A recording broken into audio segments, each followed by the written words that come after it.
आज धोए लड्डू गोपाल के बहुत सारे कपड़े और फिर मैंने बनाया आज बहुत ही टेस्टी और यम्मी खाना। तो चलिए आज मैं आपको बताऊंगी मैं लड्डू गोपाल के कपड़े कैसे धोती हूँ। मुझे तो आलू बैगन की सब्जी बहुत अच्छी लगती है, लेकिन एक सर्वे में मुझे पता चला था कि आलू बैगन की सब्जी 100 खाद्य पदार्थों में सबसे खराब होती है।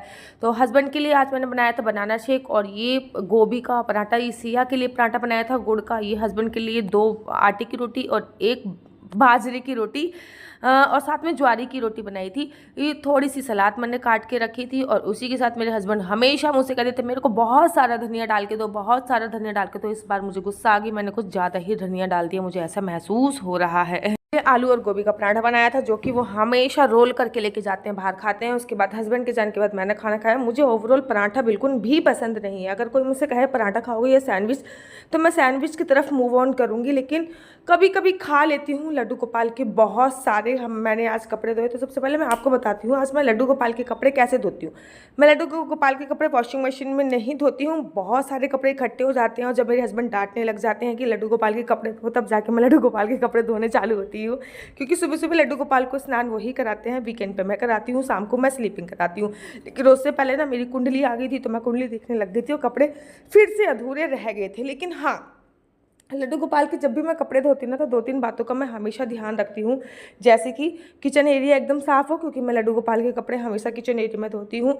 दूसरी बात, लड्डू गोपाल के कपड़ों के लिए मैं कभी भी किसी प्रकार का कोई साबुन वगैरह उपयोग नहीं करती। सबसे पहले मैं एक बर्तन में बहुत सारा पानी भरती हूँ, फिर उसमें मैं नींबू निचोड़ती हूँ, फिर उसमें मैं गुलाब जल डालती हूँ, क्योंकि ताकि लड्डू गोपाल के कपड़ों में अच्छी सी खुशबू आती रहे।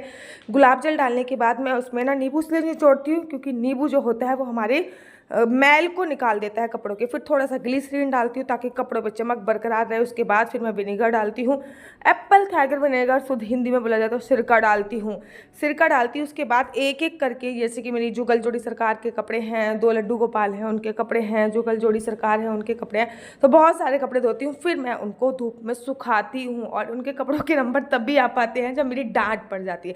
सर्दी के कपड़े आज मैंने पैक करके रख दिए हैं। पुणे में तो खैर वैसे भी सर्दी नहीं आई थी, लेकिन मैं उनको बच्चों के स्वरूप मानती हूँ, तो एक पूरी अलमारी उनके कपड़ों की बनी हुई है, और अलग अलग पार्टीशन मैंने उनका कर रखा है। उसके बाद मेरे पास एक कोरियर आया था बहुत टाइम से, वो मैंने कोरियर कर रखा था। एक्चुअली मेरे को आदत है कि मैं सुबह शाम अपने पैरों को ज़रूर धो के सोती हूँ, शाम को भी। तो मैं पैर से पैर रगड़ती हूँ, जो कि बहुत अच्छा नहीं माना जाता शास्त्रों के अनुसार, और ब्रुश करने में मुझे बहुत ज़्यादा आलस आता है, मतलब पैरों को ब्रुश करने में। तो मैंने ये एक मंगाया जिससे मैं अपने पैरों को आराम से रगड़ सकती हूँ, और अपने पैर की जितनी भी डस्ट है, जितनी भी गंदगी है, वो निकाल सकती हूँ। तो मैं इसको ट्राई करके देख रही थी, ये सच्ची में बहुत ही अच्छा था, और बिल्कुल भी स्लिपरी